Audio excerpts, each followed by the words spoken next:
ভাবে পালন করে তাহলে ওই সন্তানের উপর মা বাবার দায়িত্ব স্বাভাবিক শেষ হয়ে যায়। কিন্তু যখন কোনো সন্তান 7 বছর বয়সের হয়ে যায়, আল্লাহর নবী বলেন, ও মা বাবারা, তোমরা তোমাদের সন্তানদেরকে নামাজের জন্য বলো, বারবার নামাজের জন্য বলো। কিন্তু বর্তমানের মা বাবারা সন্তানকে নামাজের কথা বলবে দূরের কথা, এরা নিজেরাই নামাজ পড়ে না। কথা কন্যা ঠিক কিনা বাবারা? হ্যাঁ মা বোনেরা, যে সন্তান বেনামাজি এই সন্তান তোমারে ধমক দিবে, গালিগালাজ করবে, এটাই কথা। যে সন্তান বেনামাজি এই সন্তান তোমারে ভাত দিবে না, এটাই ফাইনাল কথা। যে সন্তান বেনামাজি এই সন্তান তোমারে ঘরে জায়গা দিবে না, এটাই ফাইনাল কথা।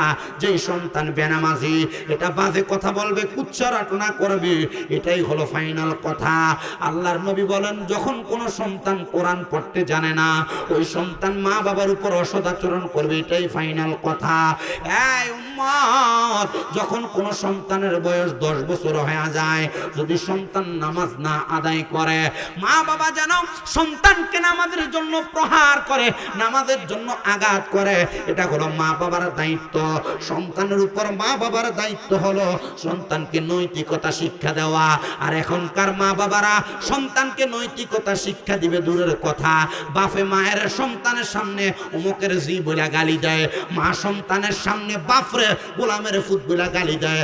আপনারা বলেন, এমন অসামাজিকতা সমাজে আছে না? নাই। এরা আছে বলতে এখন ভয় পাইতেছে, কারণ এরা নিজেরাই স্ত্রীকে সন্তানের সামনে গালি দেয়। দেন না? অবশ্যই দেওয়া হয়। যদি বলেন না হুজুর এই শঙ্করাদহে নাই, আমি বলবো 100%-এ 70% পরিবারে সন্তানের সামনে মা বাবাকে, বাবা স্ত্রীকে ডাইরেক্ট গালিগালাজ করে। আপনারা বলেন এমন অবস্থা আছে কিনা? যদি এগুলো আজকের ওয়াজের পরেও হয়, মনে করবেন এমন ওয়াজ একটা না 100টা করলেও কোনো লাভ হবে না। কারণ ওয়াজ শুনেন আর শোনার পর আমল করেন না। খোদা কি কসম করে বলি, আল্লাহর দরবারে জবাবদিহিতা করা লাগবে। আপনারা যারা ওয়াজ শোনার পর আমল করেন না, আপনাদের কানগুলাকে গরম সিসারে ঢালাই করে দেওয়া হবে, আপনাদের কানে গলাইয়া দিয়া, আর বলবে, এই আল্লাহর বান্দারা ওয়াজ শুনছো ঠিক, কিন্তু আমলে জিন্দেগিতে বাস্তবায়ন করেন নাই। আল্লাহ আমাদেরকে বোঝার তৌফিক দান করেন। সবাই পড়েন আমিন। সবাই দরুদ শরীফ পড়েন, আল্লাহুম্মা সাল্লি আলা দেনা মুহাম্মাদ নাবি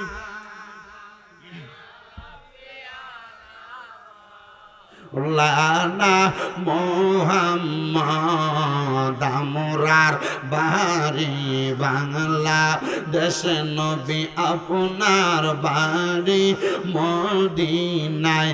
হায়রে মন সাই ও রিয়া যাইতে, ওই যে সোনার মদিনায়।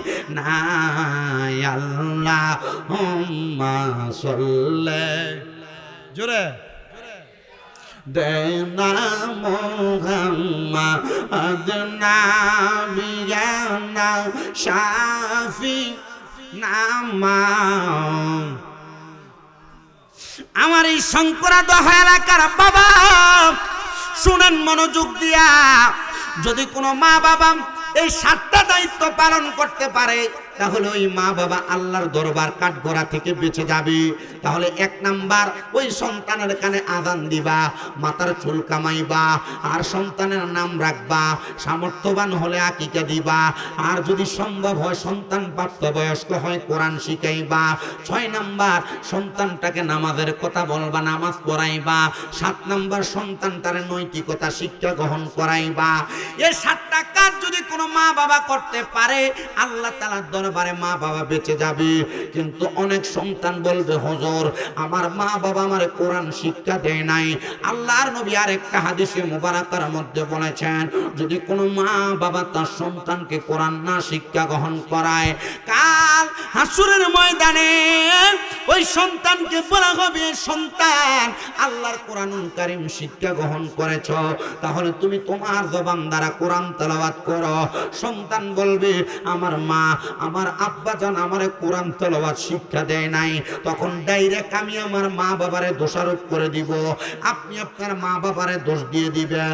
ওই সন্তানের মা বাপকে ডাকা হবে, ফেরেশতারা বলবে কই গো শামীম রাজার আম্মা আব্বা, কই গো আব্দুর রহমানের আম্মা আব্বা, কই গো অমুকের আম্মা আব্বার সামনে আসো।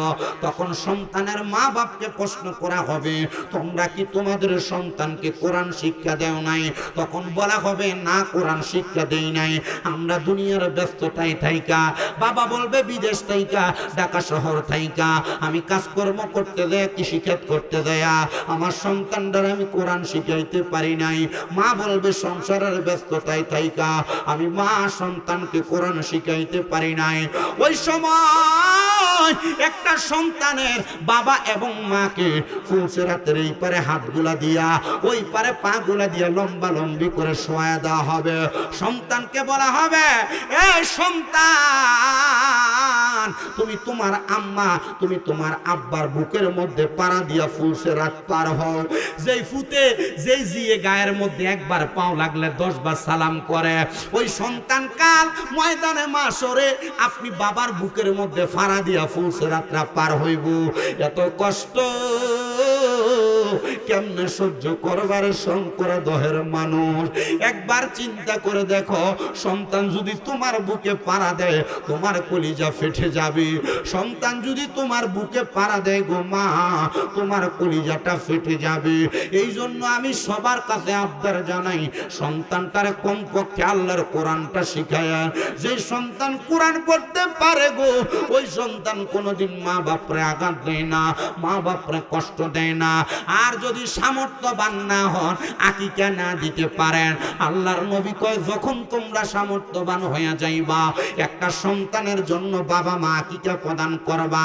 নবী আমার বলে আমি নবী নিজে আমার কলিজার টুকরা হাসানের জন্য, ইমাম হাসান রাদিয়াল্লাহু তাআলা আনহুর জন্য আকিকা প্রদান করাইছি।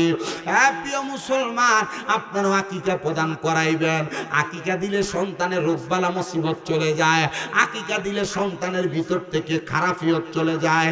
আপনারা বলেন আমাদেরকে মা বাবা হিসেবে দায়িত্বগুলা মানার দরকার আছে না নাই? এই দায়িত্ব পালন করার পরেও যদি দেখেন কোন সন্তান বাধ্যগত না, কোন সন্তান অবাধ্য হয়ে গেছে, আপনি আল্লাহর কাছে কোনো জবাবদিহিতা করা লাগবে না। আসেন আমি আপনাদের কাছে ধারাবাহিক আমার আলোচনাটা শোনাই। যেহেতু আজকের মাহফিলের সভাপতি একজন সৈয়দ জাদা, ওই সৈয়দ জাদাদের বংশ ধারাবাহিকতায় ইরাকের জমিনে বসবাস করতেন সৈয়দ মুহাম্মদ আলুসি রহমতুল্লাহ আলাই। সৈয়দ মুহাম্মদ আলুসি রহমতুল্লাহ আলাই বলে আমি আমার উস্তাদের কাছ থেকে একটা ঘটনা বর্ণনা শুনেছি। আমি মানুষের ধারাবাহিক বর্ণনা থেকে শিক্ষা গ্রহণ করার জন্য আমি সৈয়দ মোহাম্মদ আলুসি তোমাদেরকে ঘটনাটা শোনাই। উনি ওনার ছাত্রদেরকে সামনে নিয়ে ঘটনা বলতে লাগলেন। হযরতে সৈয়দ মোহাম্মদ আলুসি বলেন আমার উস্তাদ উনি বলেছেন উনি একদিন আসরের নামাজ আদায় করে ওনার মসজিদের মধ্যে উনি বসে বসে তাসবিহ গুনতেছেন। তাসবিহ চিনেন তো? এ তসবি কয়দিনে হাতে লইছে নিজে জানে না, তাসবি পরেও না। অনেকে দেখবেন যে সমাজে ফতুয়া ডাইরেক্ট ফতুয়াবাজি করে, দানা গইনা তাসবি পড়তে হবে কেন, আল্লাহর নামে কেন এত হিসাব, এবার কল বুঝে না। আল্লাহর নাম দানা গইনা তাসবি পড়া পড়া পড়লে এক কানা 100 বার পড়ছে, একবার ঘুরে আসতে তার ভিতরে এটা দেমাগে থাকবে। কিন্তু আপনি যদি এই গইনা না পড়া অল্প অল্প পড়েন, আপনি কয়বার পড়ছেন আপনার এটা হিসাবে থাকবে না। এই জন্য বুজুর্গানে দিনরা তাসবির প্রচলন করে দিয়ে গেছে। মানুষ তাসবি ধরেন যে খেজুরের বিচি দিয়া বিভিন্ন কালারিং পাথর দিয়া তাসবি বানায় এটা ব্যবহার করে। সমাজে ফতুয়াবাজির অভাব নাই, বহুত ফতুয়াবাজি। এই ফতুয়াবাজিতে কান দিলে দেখবেন আপনার ইমানও গেছে, আমলও গেছে। ফতুয়াবাজিতে কান না দিয়া আমাদের বুজুর্গানে দিন আউলিয়া কেরাম আমাদেরকে যেভাবে ইসলাম শিখে গেছে আমরা সেই ইসলাম মানবো। কথা কোন ঠিক কিনা? নতুন কইরা বিদেশ থেকে আইয়া নতুন একটা সাদা পাঞ্জাবি লাগাইয়া মাথার ভিতরে লাল একটা রুমাল লাগাই দিয়া কত সুন্দর আয়া কয় তোরা কি লেগে আল্লাহর ওলির দরবারে যাস, কি লেগে তোরা এত জিকির আজকার করস, ইতার দরকার নাই রে, দরকার নাই, ইতা বাদ দি, ইতা ছাইরা দে। আল্লাহর ওলির দরবারে যাওয়া বেদাত, ওলিয়া উলিয়ার দরবারে মাথারে যাওয়ান বেদাত, মিলাদ করন বেদাত, কিয়াম করন বেদাত। তো দাঁত কোনটা কস না? বলে না ইতা করিস না, ইতা করলে শিরিক হইব আর বেদাত হইব। তো আরে যদি জিগায় তো তুই পাইলি কই? কয় আমার শায়েকি কইছে। তো তুই কইলি ফিট ধরা বেদাত, আবার কইলি তোর শায়েকে কইছে আরে বেটা পীর যাই বেটা শায়েক তুই বেটা কথা কই না ঠিক কি না পীর যাই বেটা শায়েক তুই বেডই তো তুমি আমার বললা পীর ধরতাম না আবার তুমি ধরলা তুমি কইলা মিলাদ কিয়াম করতাম না আবার তোমার শায়েক আলী তুমি দাঁড়াই আরে সম্মান জানাও এটা শয়তানি আল্লাহর ওলিগণ আউলিয়া কেরামগণ আমাদেরকে যেই ধারাবাহিকতা শিখাইছে এটাই ইসলামের পথ কথা কোন ঠিক কি না চলছে ধর্ম নিয়া পারাবারি আগুনিমা নেরবাজারে থাইকো হুশি ইয়ারে মুমিন থাইকো হুশিয়ারে চলছে ধর্ম নিয়া পারাবারি আগুনিমা নেরবাজারে থাইকো হুশি ইয়ারে মুমিন থাইকো হুশিয়ারে নবীর তাজিম মিলাদ কিয়াম আহলে বয়াতের সম্মান করিতে আউলিয়ার সন্ধান বলছেন পরমারে নবীর তাজিম মিলাদ কিয়াম আহলে বায়াতের সম্মান করিতে আউলিয়ার সন্ধান বলছেন পরমারে ওরে এসব কথা শুনলে তাদের মাথায় বাড়ি পড়ে শয়তান যেমন বেজার ছিল আদম সেজদা করিবারে থাইকো হুশি ইয়ারে মুমিন থাইকো হুশিয়ারে চলছে ধর্ম নিয়ে বাড়াবাড়ি আগুনিমা নেরবাজারে থাইকো হুশি ইয়ারে মুমিন থাইকো হুশিয়ারে উম্মত হবে ৭৩ দল ৭২ দল যাইবে রে তল বলিয়াছেন নবী দনে দেখ না হাদিস করে ওরে বর্তমানে বাতিল ফেরকা বিশ্ব গেছে বরে যুক্তি তর্কে সরল মনা লোকের ঈমান চুরি করে থাইকো হুশি ইয়ারে মুমিন থাইকো হুশিয়ারে চলছে ধর্ম নিয়া বাড়াবাড়ি আগুনিমা নেরবাজারে থাইকো হুশি ইয়ারে মুমিন থাইকো হুশিয়ারে আপনারা বলেন লোকে হাজারবার আউলিয়া কেরামের বিরোধিতা করবে আহলে বাইতে রাসূলের বিরোধিতা করবে তাদের কথা শুই না ওলিদের পথ কি ধরবেন না ছাড়বেন কথা কন না ধরবেন না ছাড়বেন আউলিয়া কেরামের পথটা সঠিক পথ তবে আমরার কিছু দোষ আছে ভাই সাহেব আমরার দোষটা হইলো ১ নাম্বার আমরা অলির দরবারে যাই ঠিক আমরা অলির দরবারে নাম থাকি উরুস মুবারক বেটটি নেন্না গান বাজনা করে ইডার অলির দরবার কোন আপনারা জিনা এই দরবারের খাদেম জিডি আছে ইডিরে যদি নামায়া ফাতলা করে জিংলা বেদ দিয়ে বাড়ি দিয়ে জিগাইতো যে তুই কোন জায়গায় পাইলি অলির দরবারের উরুসের নাম দিয়ে বেড়ি দিয়ে গান কইতি একই লইলে এটা শরীয়ত না এটা তরিকত এটা তোমরা বুঝা না এরা জিগাইবা যে তরিকত দিয়া তরিকতের নাম দিয়া উরির দরবারের নাম দিয়ে উরুসের নাম দিয়া বেড়ি দিয়ে গান করেন এটা কোন জাতের তরিকত তুই যদি দেখাইতি না পারো লুঙ্গি উড়ে বাইরে বেইটারে এখন আপনি কইতাছেন না হুজুর এটাই তো হক্কানি অলি কারণ আমরার ওয়াজের মাঠের ভিতরে অলির দরবারে উরুস মুবারকে বেড়ি দিয়ে গান না হইলে এরা ওয়াজে আর উরুস মুবারকে মানুষ হয় না কথা কন না কি লাগা আপনি ঠিক কইলেও ঠিক না কইলেও ঠিক তবে ভাই সাহেব আমরার দ্বারা উরুস মুবারকের নাম দিয়া বেড়ি দিয়া গান করে উরুস মুবারকের নাম দিয়া যারা এমন নাচানাচির আড্ডা জমায় এরা হক্কানি পীরের দরবার কখনো বলতে পারবে না এরা মুখে হক্কানি বলতে পারবে খুদার কসম এটা শয়তানের আকরা বলে হুজুর কি বলেন বলে হ্যাঁ আউলিয়া সত্য ওলি সত্য যারা এমন উরুস মুবারকের নাম দিয়ে বেড়ি দিয়া গান করে এটা শয়তানের আকরা আরেকটা কই হুজুর ডাইরেক্টলি তো বলা যায় না আমাদের এলাকায় আরো অনেক আছে যারা মুহররম মাস আগমন করলে নামাজ 1 ওয়াক্ত পড়ে না কিন্তু ফাঁক পাঞ্জাতনের নামে মাতম করতে করতে বুক ফাড়ায় মুখ ফাড়ায় আব্বাজি মাতম করো তো নামাজ যে পড়ো না এটা জবাব দিবা কইতে বলে হুজুর আহলে বায়াত ফাঁক পাঞ্জাতন সবই ঠিক আছে মাতম করি এটাও ঠিক আছে হুজুর নামাজ ফাইলেন কই আরে বেটা আহলে বায়াত ফাঁক পাঞ্জাতনের যে মোহাব্বত করো আহলে বায়াত ফাঁক পাঞ্জাতনের যে সদস্য নবীর নাতি ইমাম হুসাইন যে কারবালায় শহীদ হয়ে গেল শহীদ হওয়ার আগ মুহূর্ত তো 2 রাকাত নামাজ পড়ছে তো তুই যে নামাজ না পড়া মাতম করো এটা জায়েজ না কারণ এটা করে তুমি আহলে বায়াতকে বিতর্কিত করতেছো সমাজের কাছে বিভ্রান্ত করছো আহলে বায়াতের প্রতি যদি সম্মান করতে হয় নামাজ পড়ে স্মরণ করো আমাদের কুমিল্লা শাহপুর দরবার শরীফের আলা হযরত পীর সাহেব হুজুর বলছে কারবালার কুরবানি স্মরণ করো প্রাণ ভরে সকলে নামাজ পড়ো হ্যাঁ নামাজ না পড়ে মাতম করে কথা কন্যা কে রে আপনি ঠিক কইলেও ঠিক, না কইলেও ঠিক। বলে হুজুর আপনি তার বিরোধিতা করেন, আপনি কি আহলে বায়াতের দুশমন? খুদার কসম, আহলে বায়াতের দুশমনের সাথে আমার কোনো সম্পর্ক নাই। আহলে বায়াতের সাথে যে দুশমনি করে, আমি তার পিছনে নামাজ পড়ি না, তার সাথে মুসাফা করি না, তারা সালাম দেই না।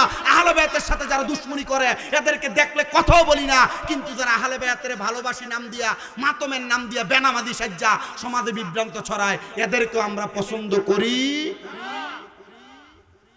কথা কি বুঝছেন আপনারা? এখন আপনার কাছে কথাইব কি হুজুর আনলো, এটা তো শরীয়তের মোল্লা। আব্বা আমি শরীয়তের মোল্লা না, আমি শরীয়ত বুঝি, তরিকত বুঝি, হাকিকত বুঝি, মারেফত বুঝি, ভণ্ডামিও বুঝি। কিন্তু শরীয়ত, তরিকত, হাকিকত, মারেফতের নাম দিয়া যারা ভণ্ডামি করবা, আব্বা আমি এটারে বুঝি না। কথা কন না, ঠিক কিনা? ঠিক কিনা? আহলে বায়াতরে ভালোবাসেন তো? আহলে বায়াতরে যে ভালোবাসেন, আপনি মাতম করুন, ঠিক আছে। আহলে বায়াতরে শাহাদাত বরণ করানোর সময় আহলে বায়াতরে যে ফানি দেয় নাই, ওই ফানি না খেয়ে তো থাও না। আহলে বায়াতরে স্মরণ করো, রোজা রাখো। আহলে বায়াতরে স্মরণ করো, রোজা রাখো। আহলে বায়াতরে স্মরণ করে এদেরকে মহব্বত করে নামাজ পড়ো। এটা করতে তো তোমার রাজি নাই। বলে না হুজুর, এটা করি আর কি, রঙ্গে আর ঢঙ্গে। আরে বাবা, রং ঢং দিয়ে ইসলাম চলে না। ইসলাম চলে শরীয়তের মাপকাঠি দিয়া। শরীয়তের মাপকাঠি ভঙ্গ কইরা তরিকত নিয়া লাফাইবা, আল্লাহর নবী বলেন এটা জায়েজ হবে না। তরিকতের নাম দিয়া শরীয়ত ভঙ্গ করবা, আল্লাহর নবীকে এটা জায়েজ হবে না। শরীয়তের মাপকাঠি ঠিক রেখা তরিকতের উপর ধারাবাহিকতা রক্ষা কইরা যেই ব্যক্তি হাকিকত বুঝবে, ওই ব্যক্তি মারেফতের সাগরে ডুব দিবে। তখন তার জগৎ হবে দুইটা, একটা ফানাফিল্লা, একটা বাকাবিল্লা। ফানাফিল্লার জগৎ যেই ব্যক্তি অতিক্রম করতে পারে, সে ফানাফির শায়েক অর্জন যে করতে পারে, ওই ব্যক্তি ফানাফির রসুল পর্যন্ত পৌঁছায়। ফানাফির রসুল পর্যন্ত যে পৌঁছায়, ওই ব্যক্তি বাকাবিল্লার জগতে পৌঁছায়। বাকাবিল্লার জগতে যেই ব্যক্তি পৌঁছাইতে পারে, ওই ব্যক্তি আল্লাহর সাথে ডাইরেক্ট কথা বলে। তো তুমি তরিকতের নাম দিয়া কোন পর্যায়ে পৌঁছাইছো আমার সামনে দাঁড়ায় একবার কইও, তখন বুঝলাম তুমি তরিকতওয়ালা। আর যদি না কইতে আরো, তার মানে বুঝবো তুমি তরিকতের নাম দিয়া তরিকতের বদনাম করার জন্য বাতিল ফেরকার এজেন্ডা বাস্তবায়ন করছো। ডান হাত তুলে বলেন ঠিক না বেঠিক? তরিকতের একটা ধারাবাহিকতা আছে, তরিকতের একটা দরজা আছে, হুজুর আছে না? তরিকতের একটা মাকাম আছে।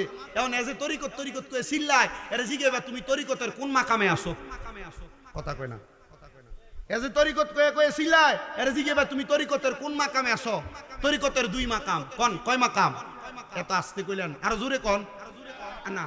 আপনাদের যে কথা, আলহামদুলিল্লাহ, আমার আপনাদের দোয়ায় কুমিল্লা তো অনেকগুলো মাদ্রাসা। আমার নুরানি লেভেল, নুরানি শ্রেণীর যে ছোট মাদ্রাসার পোলাপানগুলো আছে, এরারে প্রশ্ন করলে আপনাদের থেকে 10 গুণ বেশি জোর আওয়াজ দিব। বলে হুজুর কিতা কইন?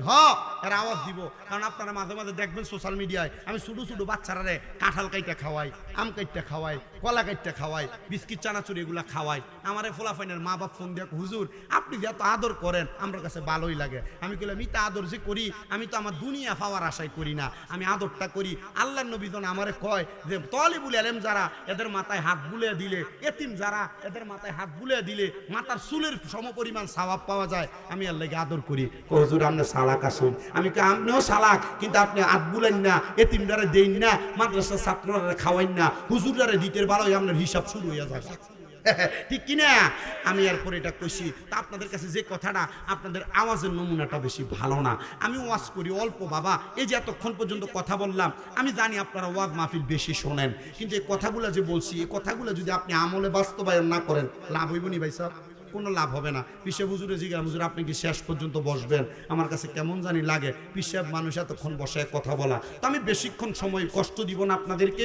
আমি আপনাদেরকে একটা প্রশ্ন করছি। আমার ওয়াজ কিন্তু হযরতে সৈয়দ আহমদ আলুসি রহমতুল্লাহ এর ঘটনাটা মনে আছে না? ওই ঘটনা থেকে আমি কথা বলবো। তার আগে আপনাদেরকে বলছি তরিকতের মাকাম কয়টা? এখন আসতে গেছি। আরে বলেন না, তরিকতের মাকাম কয়টা?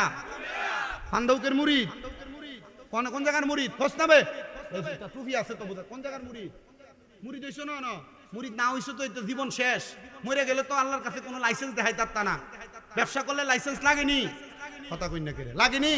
ব্যবসা করলে যেমন লাইসেন্স লাগে, একটা মুসলমান মারা যাওয়ার পরে তারও একটা লাইসেন্স আছে। আমরা লাইসেন্স হইলে আমরা ফিসাবরা মারহাবা করি। আমরা লাইসেন্স কেডা?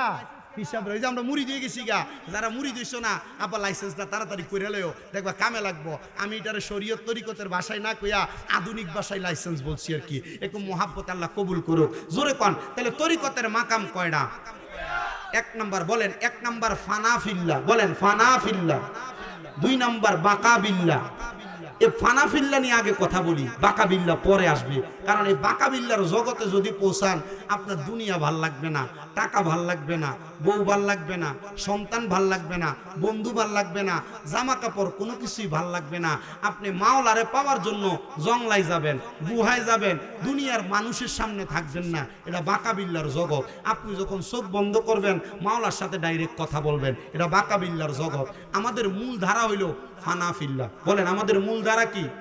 ফানাফিল্লা। তরিকত তো বহুত গ্রহণ করছেন, সারা বাংলাদেশে আমার যত ভক্ত আছে আমি এরারে কইছি তরিকত গ্রহণ করছো, কিন্তু তরিকতের দুই মাকাম যদি না বুঝো, তোমার তরিকতের কোনো দাম নাই। শুনবা মনোযোগ দিয়া। ফানাফিল্লার দুই মাকাম। বলেন, ফানাফিল্লার কয় মাকাম? প্রথম কইছি তরিকতের কয় মাকাম? দুই মাকাম। একটা ফানাফিল্লা, একটা বাকাবিল্লা। বাকাবিল্লা আমরা পৌঁছাইতে পারবো না, কিন্তু ফানাফিল্লার দুই মাকাম। বলেন না, ফানাফিল্লার কয় মাকাম? দুই মাকাম। এ ফানাফিল্লার দুই মাকাম। এক মাকাম হইল ফানাফির শায়েক, আরেক মাকাম হইল ফানাফির রসুল। জোরে কোন মারহাবা। তাহলে ফানাফিল্লার দুই মাকাম, একটা হইল ফানাফির শায়েক, দুই নম্বর হইল ফানাফির রসুল। ফানাফির রসুল পর্যন্ত পৌঁছামু পরে, আগে ফানাফির শায়েক অর্জন করা লাগবে। ফানাফির শায়েক অর্জন করা ছাড়া কোনো ব্যক্তি ফানাফির রসুল পর্যন্ত পৌঁছাইতে পারে না। এ ফানাফির শায়েকের আবার দুই মাকাম। মারহাবা। ফানাফির শায়েকের কয় মাকাম? দুই মাকাম। একটা হলো সিরতে ফানা, একটা হলো সুরতে ফানা, আর একটা হলো সিরতে ফানা। সুরতে ফানা হইল আপনার পীর যেমন পোশাক পরে, আপনার পীর যেমন টুপি পরে, আপনার পীরের সুরতে সুরত গ্রহণ করার নাম হইল সুরতে ফানা। নাম কি? সুরতে ফানা। এই সুরতে ফানা হইল ফানাফি শায়েকের একটা অংশ। এবার কোন মানুষ তার পীর যেমন ভাবে নামাজ পড়ে, তার পীরের খাসিয়ত 5 ওয়াক্ত নামাজ পড়া, তার পীরের খাসিয়ত ফজরের আগে তাহাজ্জুদ পড়া, তার পীরের খাসিয়ত ফজরের পরে চাশতের নামাজ পড়া, তার পীরের খাসিয়ত মাগরিবের আওয়াবিনের নামাজ পড়া, তার পীরের খাসিয়ত 5 ওয়াক্ত নামাজের পরে জিকির আজকার করা। ঠিক পীর যেভাবে আমল করে, মুরিদ সেইভাবে আমল করার নাম হইল সিরতে ফানা। এই সিরত আর সুরতে ফানা যখন কোনো ব্যক্তি হয়ে যায়, ওই ব্যক্তি ফানাফি শায়েক অর্জন করে ফেলে। ধরে বলেন মারহাবা। এই ফানাফি শায়েক যে অর্জন করে, তখন তার পীর তারা দেখলে তারা পছন্দ হয়। আমার এই মুরিদরা তো বড় ভালো, আমার এই মুরিদরা নামাজ পড়ে, পাঞ্জাবি পরে, দাড়ি রাখে, টুপি পরে, পাগড়ি পরে, আমার মতো রোজা রাখে, আমার মতো নামাজ পড়ে। তখন পীর তারা ডাক দেয়, ডাক দিয়া পীরের সাথে মুরাকাবা করানোর জন্য, মুশাহাদা করানোর জন্য আন্দর মহলে ডাকে। তবে পীর যদি কোনো বেড়ি মুরিদ আন্দর মহলে ডাকে, এটা পীর না, এটা শয়তান। পীর যদি তার মুরিদ পুরুষে ডাক দেয়, এটা হক্কানি পীর। যেই পীর বেড়ি লইয়া বইয়া থাকে, এটা কখনো হক্কানি পীর হইতে পারে? আপনারা আসতে কইছেন, আর জোরে কন্যা পারে? আপনাদের কাছে কথাগুলা কষ্টের মনে হইতে পারে, খারাপ মনে হইতে পারে। আচ্ছা আব্বা, একটা মুরিদ, এটা মহিলা, এটার লোকে যদি ফিরে ফর্দা না করে, শরীয়ত বজায় না রাখে, আচ্ছা এটা কি আর মুরিদি আর ফিরি হইল?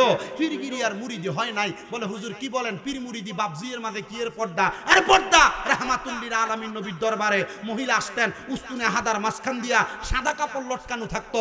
বর্তমানে এভাবে থাকে। মুরিদরা মহিলারা যখন আসতেন, পীর রাহমাতুল্লিল আলামিন নবী একদিকে, নবী যা বলতেন তারা পর্দার আড়াল থেকে মানতেন। এটা পীর মুরিদি। একসাথে বেরিয়ে বইয়া লইয়া খাওয়ান, এটা পীর মুরিদি না, এটা শয়তানি। কথা কন না ঠিক কিনা? ও আব্বা, মনোযোগ দিয়া শুনেন। মুরিদদের সামনে লইয়া বইয়া থাকা ফিরসাব সিগারেট ধরাই দিয়া টানন, এটা পীর মুরিদি না, এটা শয়তানি। বলে হুজুর বলেন কি? আরে পীর যদি সিগারেট খায়, মুরিদ গাঞ্জা খাইব। পীর যদি বেরিয়ে বইয়া থাকে, মুরিদ বেরিয়ে হইতে থাকবো। এটা পীর মুরিদি বলেন আপনারা, হক্কা নাই, এগুলা শয়তানি। আল্লাহ আমাদের বুঝার তৌফিক দান করে। অনেকে চিন্তা করতেছে হুজুর কোন কিতা, আমরা তো এলাকাতে আমরা অমুক ফির আছে, অমুক ফির আছে, এই ফিরতে এটা করে। আরে বেটা, মাথায় রাখো, মনে রাখো, তোমার পীর যদি তোমারে নিয়ে এই সমস্ত শরীয়ত বহির্ভূত কাজ করে, তো পীর জান্নাতে যাইব দূরের কথা, তোমারে নিব দূরের কথা, পীর নিজেই জান্নাতে যাইতে পারবে না। কষ্ট হইতেছে আপনারা? অসুবিধা হইতেছে আপনারা? বুঝলে অনেকের হিসাবের গায়ে পড়বে, আব্বা এমন পীর কেউ ধরলে তালাক দাও, কারণ এই পীর তোমারে নিয়ে যাইতে পারবে না, নিজেই তো যাইতে পারবে না, নিজে আপনারা নিবে কিভাবে? কথা কন না ঠিক কিনা? আল্লাহ আমরা বুঝার তৌফিক দান করেন, আমিন করেন। তো আমি যেই কথা বলতেছিলাম, ফানাফি শায়েক অর্জন করলে আপনার পীর আপনার মুরাকাবা শিখাইবো। এখানে বহুত মুরিদান বইয়া রয়েছেন, বহুত দরবারের হিসাবের মুরিদ আছেন। মুরাকাবা কেমনে করে জানুননি?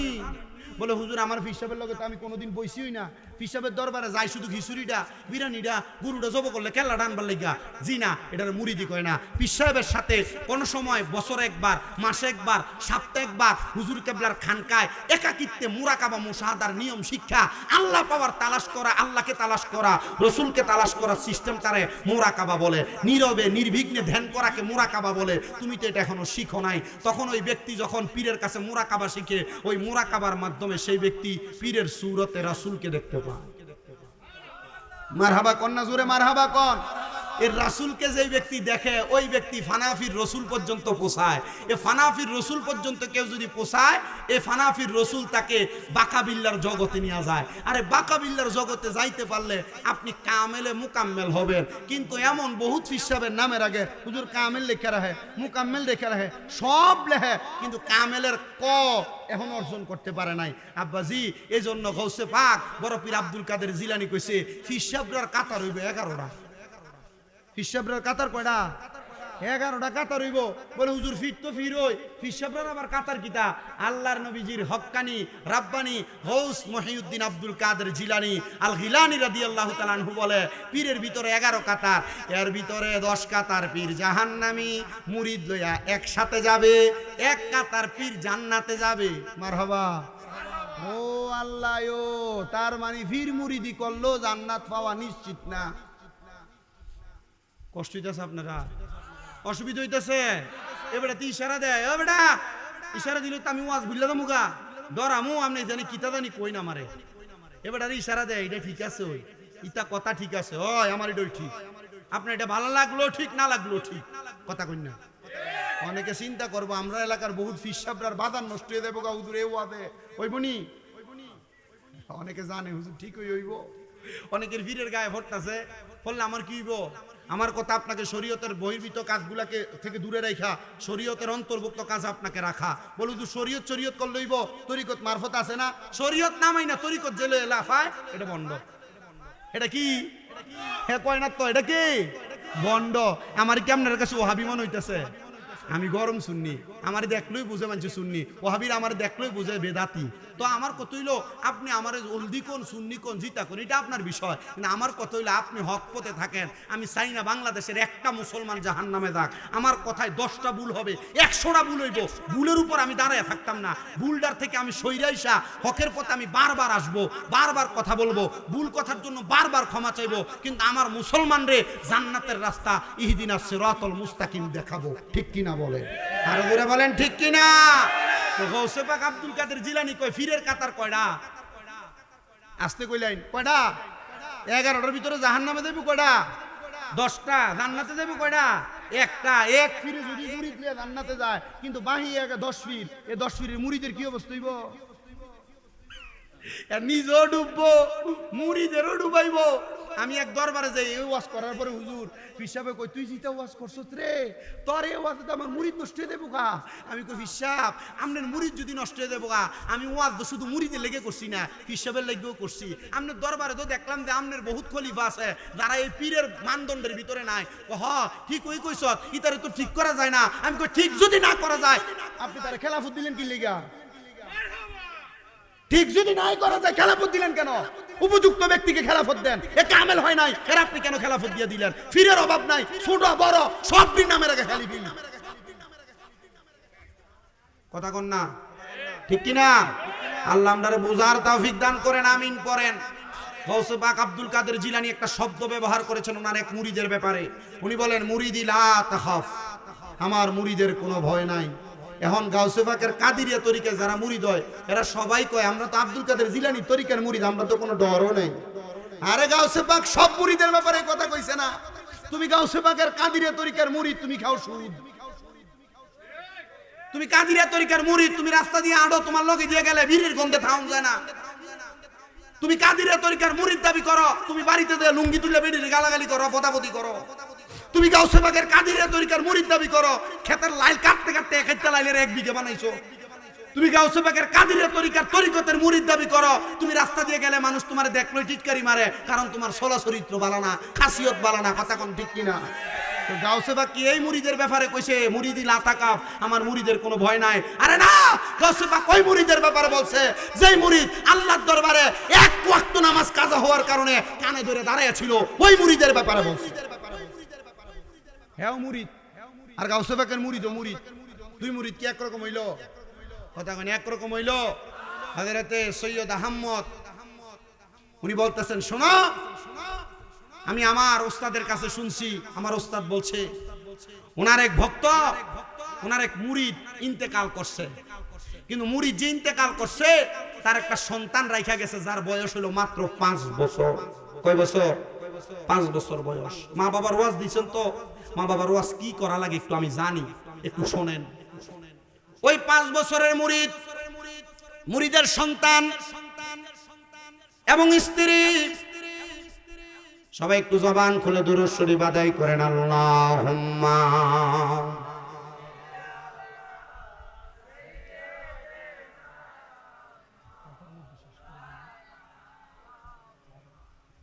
ওয়া আলা আলি সাইয়্যিদিনা। ওলিদের ওলি যিনি গাউসুল আজম জিলানী, ওলিদের যিনি গাউসুল আজম জিলানী, বাগদাদে জন্ম কুতুবে রাব্বানী, গাউস বাগদাদে জন্ম কুতুবে রাব্বানী, বংশ তোমার হাসান হুসাইনি, তুমি হইলা মা ফাতেমার নয়নের মনি, হায়রে বংশ তোমার হাসান হুসাইনি, তুমি হইলা মা ফাতেমার নয়নের মনি, হায়রে দয়ার নজর দাও গো আমায়, ও গো গাউসে সামদানি, দয়ার নজর দাও গো আমায়, ও গো গাউসে সামদানি, বাগদাদে জন্ম কুতুবে রাব্বানী। বলেন ওলিদের ওলি যিনি গাউসুল আজম জিলানী, ওলিদের ওলি যিনি জিলানী, বাগদাদে জন্ম কুতুবে রাব্বানী, গাউস তোমার কাঁধে নবীজির কদম, সব অলিদের কাঁধে তুমি গাউসের কদম, বলেন তোমার কাঁধে নবীজির কদম, সব অলিদের কাঁধে তুমি গাউসের কদম, মুর্দা কলম জিন্দা করো ও গো গাউসে সামদানি, মুর্দা কলম জিন্দা করো ও গো গাউসে সামদানি, বাগদাদে জন্ম কুতুবে রাব্বানী, বলেন বাগদাদে জন্ম কুতুবে রাব্বানী, হায়রে ওলিদের ওলি যিনি গাউসুল আজম জিলানী, ওলিদের ওলি যিনি গাউসুল আজম জিলানী, বাগদাদে জন্ম কুতুবে রাব্বানী, বলেন বাগদাদে জন্ম কুতুবে রাব্বানী। ধরে বলেন না আল্লাহু আকবার। হযরত সৈয়দ আহমদ বলেন, আমার পিছে হুজুর কেবলা বলেছেন ওনার একজন বয়োজ্যেষ্ঠ মুরিদ ইন্তেকাল করেছে, যার একটা সন্তান ছিল বয়স 5 বছর, স্ত্রী ছিল দুনিয়ায়, কিন্তু ওই স্ত্রীটা তার সন্তানকে মানুষ করার জন্য হাজার চেষ্টা করে। স্ত্রী ডাক দিয়া বলে, এ জগৎবাসী তোমরা শুনো গো, আমার সন্তানটারে আমি এলমে দ্বীন শেখানোর জন্য অনেক চেষ্টা করতে লাগলাম, কারণ আমার স্বামী যখন ইন্তেকাল করে আমার হাতের মধ্যে হাতটা রাইখা বলছে, স্ত্রী গো আমার বিবাহের পরে আমি তোমার কাছে কোনো কিছু চাই নাই, কিন্তু তোমার মোহরানার হক আমি আদায় করেছি। আমার স্ত্রী, আল্লাহর নবীর হাদিস বলে কোন সন্তানকে যদি তার মা বাবা মানুষের মতো মানুষ বানায়া মরতে পারে, ওই সন্তানের দুয়ার বরকতে আমার আল্লাহ তার মা বাবার জীবনের গুনাহ মাফ করে, কবরের আযাব মাফ করে। ওই স্ত্রী গো, আমার মরণের সময় আমি তোমার হাতে হাত রেখে একটা কথা বলে যাই, তুমি আমার এই ওসিয়তটা পূরণ করবা। স্ত্রী জিজ্ঞাসা করে, স্বামী গো আপনি আমারে কোন ওসিয়ত করতেছেন? বলে ওসিয়তটা হইল তুমি আমারে 5 বছরের নাবালক সন্তানটারে সাবালক হওয়ার আগে আল্লাহর কোরআন শিখাইবে এবং তার একজন নেককার সন্তান বানাইবা। ওই স্ত্রী বলে আমি আমার রূপ লাবণ্য নিয়ে রাস্তায় বের হতে পারি না, জাহেলরা আমার রাস্তায় ডিস্টার্ব করে, আমার উপর তারা ইমপ্রিজিং করে, আমারে তারা বাজে নজরে তাকায়। আমি 5 বছরের সন্তানটারে লইয়া আমি আমার ঘরের মধ্যে নামাজের মুসল্লায় গুনগুন গুনগুন করে কান্না করি। হযরত সৈয়দ আহমদ আলুসি রাহমাতুল্লাহ আলাইহি বলেন আমার হুজুর বলেন আমি আসরের নামাজ আদায় কইরা আমি হঠাৎ করে সুবহানাল্লাহর জিকির করতেছি। আমি যখন সুবহানাল্লাহর জিকির করি, জিকির করতে করতে আমার ধ্যান হয়ে গেছে, মানে মুরাকাবার হালত চলে আসছে। আমি ধ্যানের মধ্যে দেখলাম জিকির করতেছি, কিন্তু আমার জিকিরের মাঝখানে একটা মহিলার কান্নার আওয়াজ শোনা যায়। আমি চিন্তা করলাম কিরে এত জিকির করি, আমার জিকিরের মাঝখানে কোনো ব্যাঘাত ঘটে না, আজকে দিয়ে আমার জিকিরের মাঝখানে একটা মহিলার কান্নার আওয়াজ শোনা যায়। এই আমার শঙ্করা দহ এলাকার পর্দার অন্তরালের মা, তুমি গলার আওয়াজ দিয়া জিকির করা লাগবে না, তুমি যদি ঘরের কন্যারে বৈশা গোপনে গোপনে আমার মাওলারে তালাশ করো, 5 ওয়াক্ত নামাজ পড়া, তাহাজ্জুদের নামাজ পড়া, আওয়াবিনের নামাজ, ইশরাকের নামাজ, চাশতের নামাজ পড়া, সালাতুল খায়রের নামাজ, সালাতুল হাজতের নামাজ, সালাতুল তাসবিহ নামাজ পড়া, আমার আল্লাহরে যদি মনে মনে স্মরণ করো গো, আমার আল্লাহ তাআলার নাম ওখানে তোমার ডাকটা যায় বাড়ি খাবে। কথা কোন না ঠিক কিনা? আল্লাহকে ডাকার জন্য মাইক ব্যবহার করা লাগবে না রে।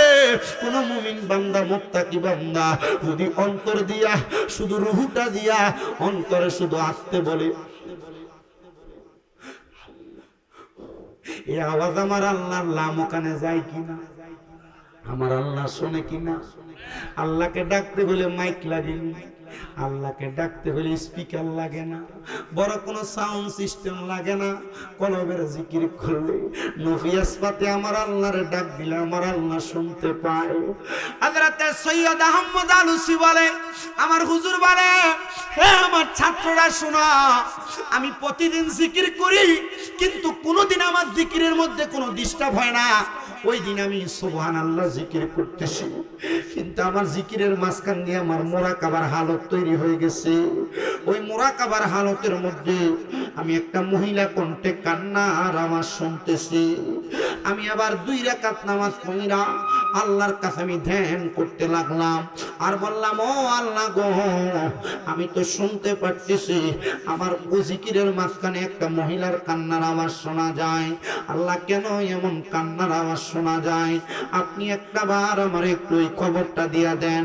আল্লাহর ওলিরা কিন্তু ইলহামের মাধ্যমে এমন খবর জানতে পারে।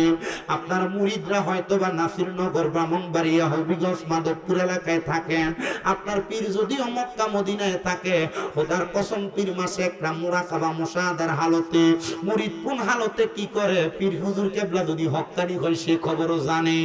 হুজুর ডাক দিয়া কয় আমি মুরাকাবা করতে লাগলাম, 2 রাকাত নামাজ পড়া কোন মহিলার কান্নার আওয়াজ আমার জিকিরে ডিস্টার্ব দিয়ে আমি শুনতে লাগলাম, আমার জিকিরে ব্যাঘাত ঘটে আমি তালাশ করতে লাগলাম। হঠাৎ করে দেখলাম আমার মসজিদ থেকে একটু সামনের দিকে হেঁটে গেলে রাস্তার কিনারের মধ্যে একটা ঘর, যে ঘরের মধ্যে একটা মহিলা নামাজ আদায় করে নামাজের সেজদার মধ্যে পড়ে পড়ে কান্না করে। আমি তাড়াতাড়ি আমার মুরাকাবা ভাঙ্গা আমি চলে গেলাম ওই ঘরের দরজার সামনে। ঘরের দরজার সামনে যে আমি আবার ডাক দিতে লাগলাম, আসসালামু আলাইকুম ওয়া রাহমাতুল্লাহ। আমার সালামের কোনো জবাব দেয় না। আমি আবার সালাম দিতে লাগলাম, আসসালামু আলাইকুম ওয়া রাহমাতুল্লাহ। আমার সালামের কোনো জবাব দেয় না। আমি আবার সালাম দিতে লাগলাম, আসসালামু আলাইকুম ওয়া রাহমাতুল্লাহ। আমার সালামের 3 বার কোনো জবাব দেয় না। আমি ফিরে চলে আসব, এমন টাইমে পেছন থেকে ওয়ালাইকুম আসসালাম বই না একটা মহিলা তার সালামের জবাব দিছে। আমি অবাক হইলাম, একটা মহিলার আওয়াজ শোনা যায়। আমি আর পেছনের দিকে তাকাই না, আমি শুধু 20 কদম পিছনের দিকে হেঁটে হেঁটে আসলাম। আমি জিজ্ঞাসা করলাম, মাগো মা, ও শঙ্করা দেখো এলাকার মায়েরা একটু মনোযোগ দিয়া শুনবা। আল্লাহর ওই বুজুর্গ বলে আমি ওই মহিলার ডাক দিলাম, ও গো আমার আম্মা জান, 3 বার সালাম দিলাম, জবাব কেন দিলেন না? মহিলা আমারে কই, হুজুর আপনি আমার সালাম দিছেন, আমি তো মুরাকাবার হালতে আমার মাওলার সঙ্গে তালাশ করে করে আমি কান্নাকাটি করতেছিলাম হুজুর, এই জন্য আমি আপনার সালামের জবাব দিতে পারি নাই। হুজুর বলে, মা আপনি যে একজন কামেল মহিলা আমি কিন্তু বুঝতে পারছি, আপনি কান্না করছেন আপনার ঘরে, আপনার কান্নার আওয়াজ আমার জিকিরের মধ্যে ব্যাঘাত ঘটাইতেছে। চিন্তা করছেন নি মসজিদ কোন জায়গায়, মহিলার ঘর কোন জায়গায়, হুজুর জিকির করে কোন জায়গায়, ব্যাঘাত ঘটায় কোন জায়গা তাইকা। ও মা আপনি কেন কান্না করেন গো? আপনার কান্নার আওয়াজ আমার আল্লাহর আরশ পর্যন্ত পৌঁছে গেছে। চিন্তা করছেন নি রে বাবা?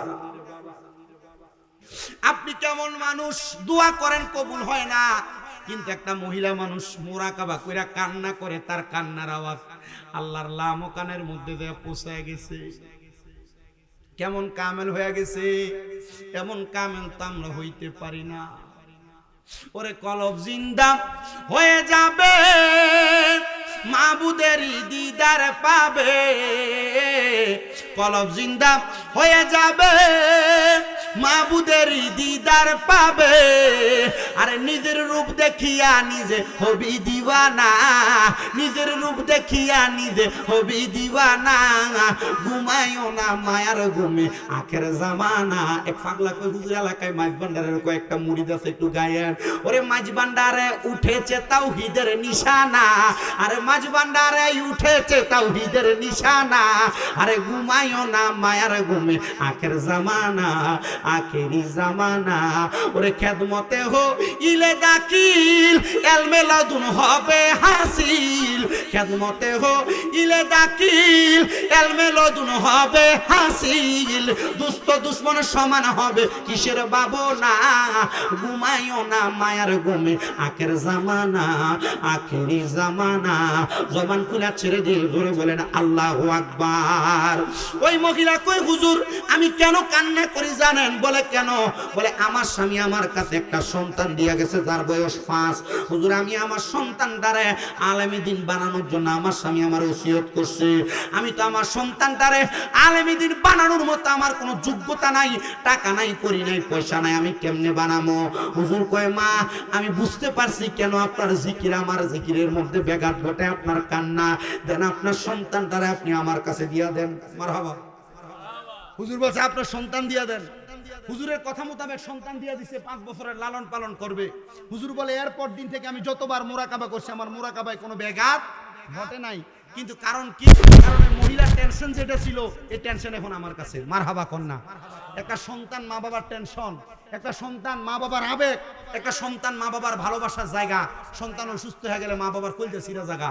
সন্তান একটু বিমারে পড়লে, সন্তান একটু টেনশন করলে মা বাবার কলিজা লাগা। আরে আমার পুত্রানি কি জানি করে, আমার পুত্রের কি জানি অবস্থা। আমি তো আমার বুঝাই বাড়ি আসামে বেটি ফোন দিয়ে, হুজুর আমার পুত্রের আমি গাড়ি কিনে দিতাম, আপনি একটু দোয়া করতেন। আমি কিছু দোয়া তো করবো, কিন্তু নামাজও পড়তে কইও। আরে বাবা এই সন্তান আমরা যারা আছি আমরাই কিন্তু মা বাপটিকে ধমকাই, মা বাপরে বাদ দেই না, বোফাই আলাদা করে দেই, চিন্তা করে দেখো আর হিসাব মিলিয়ে দেখো। দেখবা আল্লাহ তোমার এই বিচার দুনিয়াতেও করবো আখিরাতেও করবো। আল্লাহ আমরা বোঝার তৌফিক দান করেন করেন আমিন।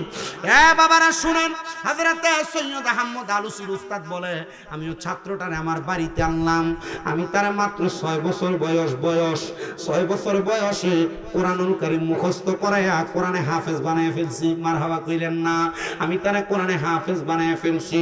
হুজুর ডাক দিয়ে কই, আমি যখন তারে কোরআনে হাফেজ বানাইছি 6 থেকে 7 বছর বয়স, আমি তারে কোরআনের অর্থ ভাঙ্গা ভাঙ্গা পড়ায় শিখাইছি।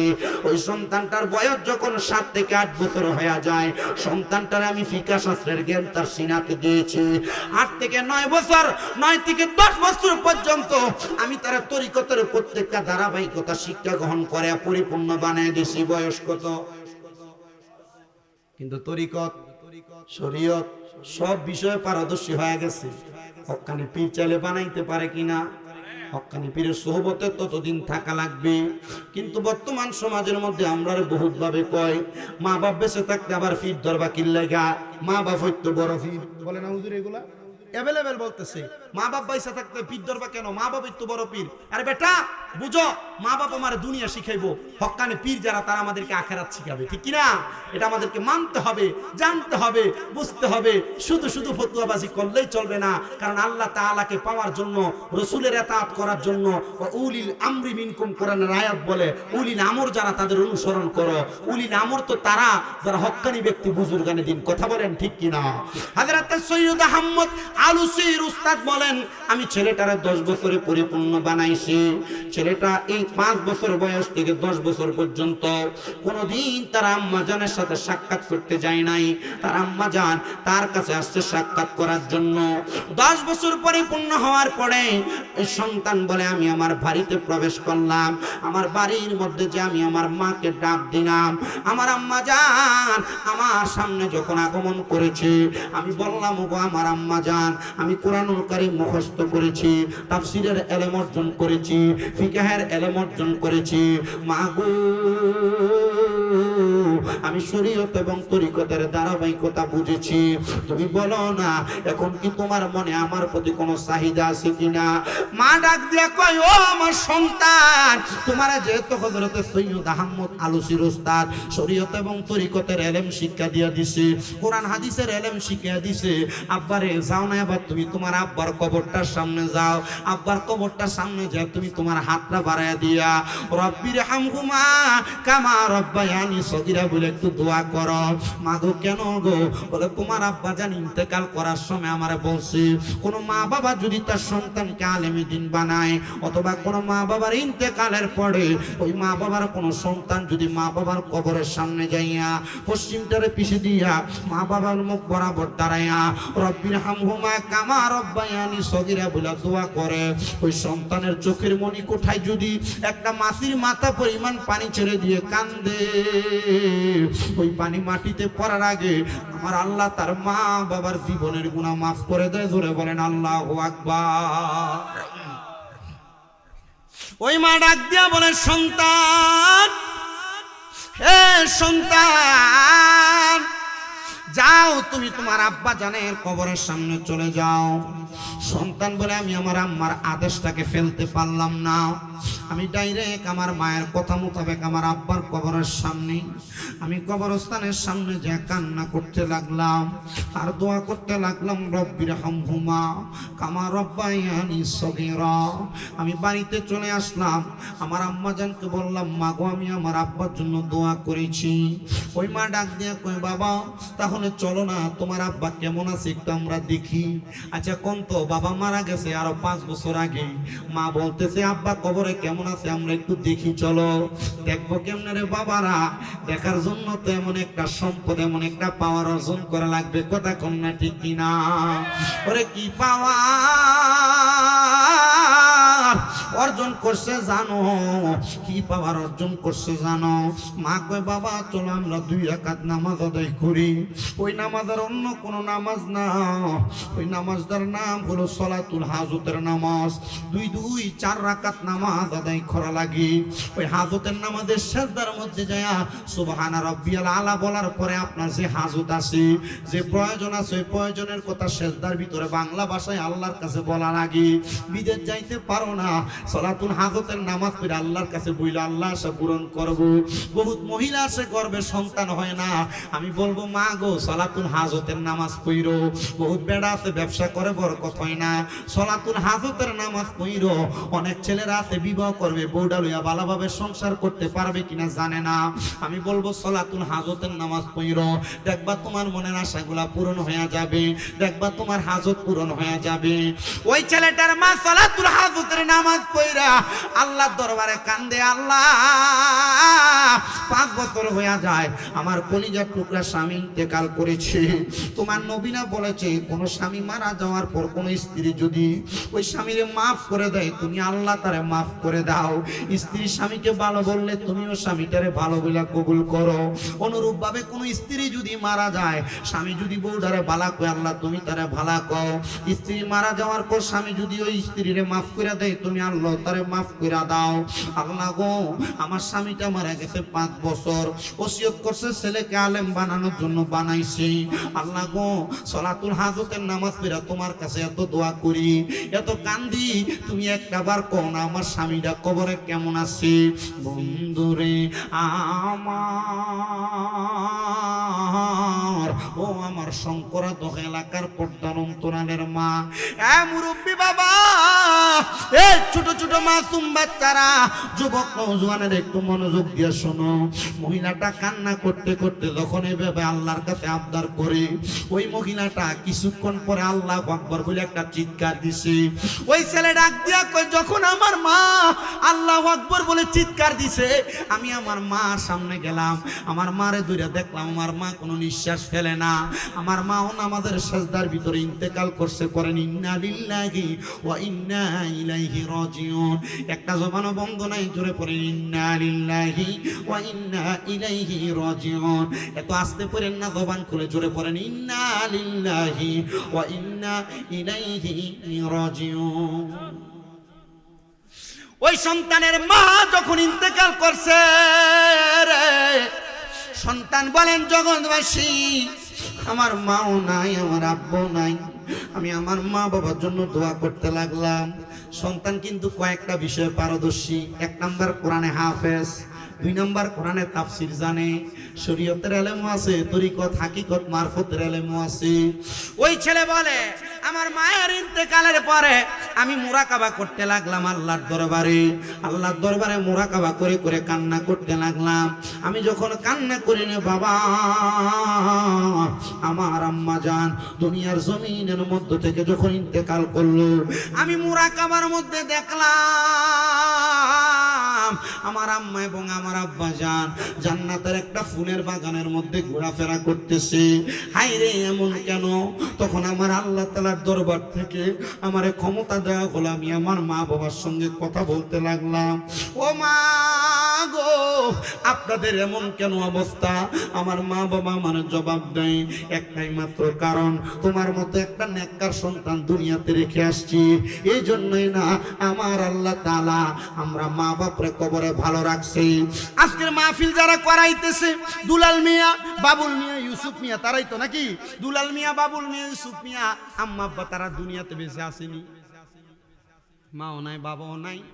আল্লাহর নবীজির ওই আশেকটা যদি দুনিয়াতে ভালো আর হক্কানি হওয়ার কারণে তার মা বাবার আল্লাহ মাফ করে জান্নাতের ফুলের বাগানে ঘুরাইতে পারে, আপনারা বলেন দুলাল মিয়া, বাবুল মিয়া, ইউসুফ মিয়ারও যদি মা বাপ দুনিয়াতে না থাকে, এরাও যদি এমন একটা নেক জান্নাতের মাহফিল সাজায়, আল্লাহ চাইলে এদের মা বাপকে কবরে মাফ রাখতে পারে কি পারে না? বলে হুজুর আমরা করতে পারি না, এত সম্পদ নাই। আপনারা যারা মাহফিলে আসছেন, আপনারা বলেন সন্তানেরা, আপনারা মাহফিলে আসার উসিলে আপনাদের মা বাপরে আল্লাহ মাফ করতে পারে। ওই সন্তান বলে, আল্লাহ একটা নেক সন্তানের কারণে যদি তুমি তার মা বাপরে মাফ করে দিতে পারো, আল্লাহ গো, আমি এখন পৃথিবীতে সব সন্তানদের কাছে ঘুরে ঘুরে বলবো, তোমাদের যাদের মা নাই, বাবা নাই, তোমরা আল্লাহর দরবারে বেশি বেশি নেক কাজ করো, আমার আল্লাহ তোমাদের মা বাপরে মাফ করে দিবে। কিন্তু এখানে এমন অনেক সন্তান আছে, গত 1 বছরে মা বাবার কবরের সামনে দিয়ে দাঁড়াইছে কিনা সন্তান বলতে পারবে না। এমন অনেক সন্তান আছে, গোরস্থানের কাছে গেলে আম্মা আব্বার কবর কোনটা চিনবে না। এমন অনেক সন্তান আছে রে, এখান থেকে বাড়িতে যাওয়ার পর তাদের মারে দেখবে না, বাবারে দেখবে না। কিন্তু অনেক সন্তান এখানে আছে, মা বাপরে ভাত দেয় না। আমি বলবো রে, ও শঙ্করা দহের সন্তান, তোমার মা নাই, তোমার আব্বা নাই, তুমি বেঁচে গেছো, কিন্তু যাদের মা বাবা আছে, মা বাপরে ভাত দাও না, মা বাপরে কষ্ট দাও, মা বাপরে ঘরে থাকতে দাও না। দাও তোমার পাও আমার সামনে দাও, আমি আমার জিহ্বাটা লাগাইয়া তোমার পাওটা পরিষ্কার করে দিব। শুধু আদা করবা শামিম দাদা হুজুর, আমি আমার কোনোদিন মা বাপরে কষ্ট দিতাম না, আম্মা আব্বারে গালি দিতাম না, আম্মা আব্বারে বাদ দেওয়া ছাড়া থাকবো না, আম্মা আব্বারে ঘর থেকে বের করবো না। কারণ কি জানো, এই সন্তান মা বাবার মনে কষ্ট দিয়া, মা বাপরে ঘর থেকে বের করে দিয়া, মা বাপরে খানা না দিয়া, তুমি শুধু আমি শামিম দাদা না, সৈয়দ মফিউল আব্দাল হুজুর কেবলা না, আরো বড় বড় পীর মাসে ওয়াজ মাহফিল করায়া তোমার কোন কোনো লাভ হবে না। কারণ তোমার মা বাপ যদি আল্লাহর দরবারে বেরাজ হয়ে যায়, আমার আল্লাহ তোমার প্রতি বেজার হয়ে যাবে। তোমার আম্মা আব্বা যদি তোমার প্রতি নাখুশ হয়ে যায়, আমার আল্লাহ তোমার প্রতি নাখুশ হয়ে যাবে।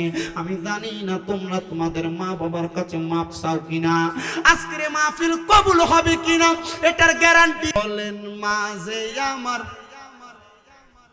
ওরে ছেলে যদি যাই গো মারা বিদেশের বাড়িতে, পশু পাখি না জানিতে আগে জানে মায়ে বাইরে, আগে জানে মায়ে।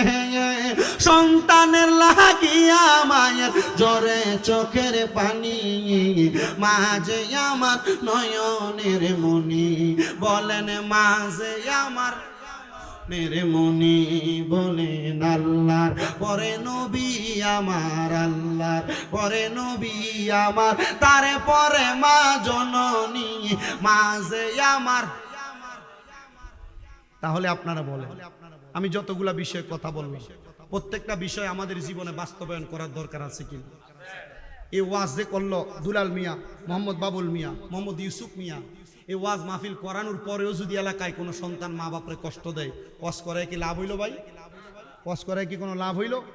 তাহলে আমি আপনাদের কাছে আমার এই ওয়াজের ধারাবাহিকতায় এতটুক চাই গেলাম, আম্মা আব্বার পায়ে ধরে মাপ চাইবেন, অসুবিধা হবে? আম্মা আব্বার পায়ে সুমা দিবেন, গুণ হইব? শিরিক হইব? বেদাত হইব? শিরিক বেদাতের সব গুণ আমারে দেলাইও, যদি আম্মা আব্বার পায়ে সুমা দিলে গুণা হয় কেউ, ঠিক কিনা? আমি শেষ বেলা হুজুরে দেওয়ার আগে একটা আব্বারে স্মরণ করে মার হক তো আদায় করছি, বাপরে স্মরণ কইরা একটা নাত রাসূল পইরা ফেল। হ্যাঁ, কি বলেন? ও আচ্ছা, একটা গজলের কথা কইছো। আবার আরেকটা দোয়া আছে, সাবেক চেয়ারম্যান দেওয়ান আতিকুর রহমান আকি, ওনার মেয়ে অসুস্থ, মেয়ের জন্য দোয়া চাইছে, আল্লাহ যেন ওনার মেয়েকে মাফ করে দেয়। মাহমুদ হাসান 7 নং ওয়ার্ড মেম্বার পদপ্রার্থী, সবার কাছে দোয়া চাইছে। আরে এটা দোয়া যদি তোরা 500 টাকা করে হাদিয়াও দিত মেম্বার চেয়ারম্যান দি, তাহলে আমি কতলা টাকা হাদিয়া পাইলাম হইলে। এরা হাদিয়া ছাড়া দোয়া খুঁজে, পিসাবরের কাছে হুজুরের কাছে দোয়া টোয়া খুঁজলে মাঝে মাঝে হাদিয়া দিই, ওই দোয়া খুঁজছো, এমনি দোয়া খুঁজছো না, হুদা মুয়ে সিরা ভিজে না, বাইকে গেছে গা, যাইতো না। আল্লাহ আমরা কবুল করুক, জোরে বলেন আমিন। তো বাবার যেহেতু একটা হক আছে, একটু বাবার হকের জন্য ওই লেখকে আবার আরেক গজলের লেগে দিয়ে রাখছে। তাহলে আলহামদুলিল্লাহ পড়েন, আমি মাইক ছাড়ার আগে এই 2টা গজল শেষ করে দিয়ে চলে যাই, অল্প অল্প করে একটু গাই। ভালোবাসি তোমায় বাবা, বুকটা যে যায় ছিঁড়ে, তোমার কথা হৃদয় মাঝে পড়ছে বারে বারে। ভালোবাসি তোমায় বাবা, বুকটা যে যায় ছিঁড়ে, তোমার কথা হৃদয় মাঝে পড়ছে বারে বারে। বাবা গো, ও বাবা, বাবা গো, ও বাবা, ওরে দরজাটা খুলতে খেয়ে যাই ধোকা, বাবা বুঝি বলছে এলে নাকি খোকা।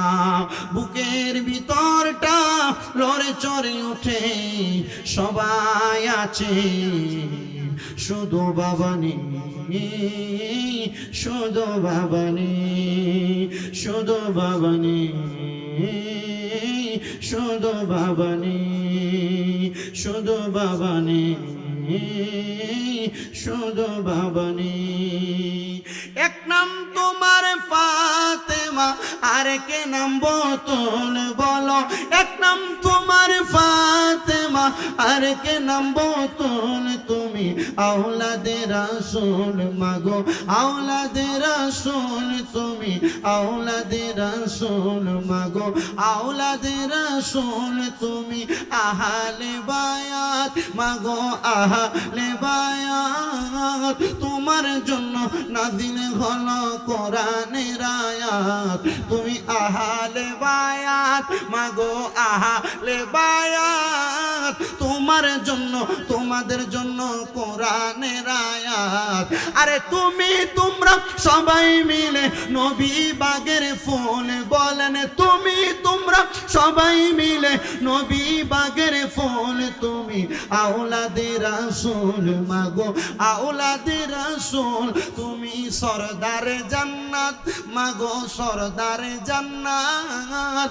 অসংখ্য সম্মান দিয়েছেন আল্লাহ পরওয়ার, তুমি সরদারে জান্নাত। জান্নাত, মাগো খাতুনে জান্নাত, তোমার জন্য নাজিল হলো কোরআনের আয়াত। আরে তোমরা সবাই মিলে নবী বাগের ফুল, আওলাদে রাসূল, মাগো আওলাদে রাসূল। আল্লাহ যেন আমাদেরকে আহলে বাইতে রাসূল, আওলাদে রাসূল, আউলিয়া কেরামদের অনুকরণের মাধ্যমে দুনিয়া এবং আখেরাতে তারাক্কি দান করে পড়েন আমিন। আপনাদের কাছে আমি 3টা দোয়া চাই। 1 নাম্বার, আপনারা আমার আম্মা যেন সুস্থ দোয়া করবেন।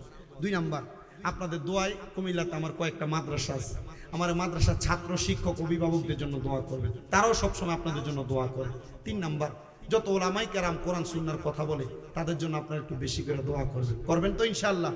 আপনাদের কাছে সেই দোয়া রাখি, দোয়া কামনা করি। আমি একটা মাহফিল মনে হয় আগামী নভেম্বর বা ডিসেম্বরে জ্যাঠাগ্রাম, কোথায় এদিকে জ্যাঠাগ্রাম একটা মাহফিল রাখছি। ইনশাআল্লাহ আসতে কখনো আপনাদের সাথে দেখা হবে, কথা হবে, বয়ান হবে। আল্লাহ